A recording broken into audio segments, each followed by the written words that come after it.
guys, and welcome back to the Tutorial Millennial channel. In this video, I will be showing you how you can add a video link to your description on a TikTok post.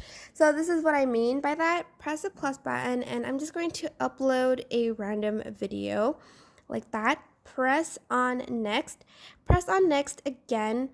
And here, as you can see, there is like this video sort of button, and you're just going to want to click on it and select a video to sort of link in your description.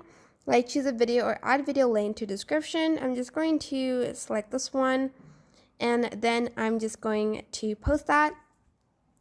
And let's just wait for it to load. So here is what it looks like when I've uploaded it. As you can see, there is like this sort of this sort of play button, and if I click on it, hold on, and if I click on this like play button, it'll go to the video that I've linked on TikTok. But that is basically it. I hope this tutorial was helpful. Don't forget to like, comment, share, and also subscribe to this channel if you haven't done that. If you have any questions, just leave it in the comment section down below and I will try my best to answer them all. Thank you so much for watching. Bye!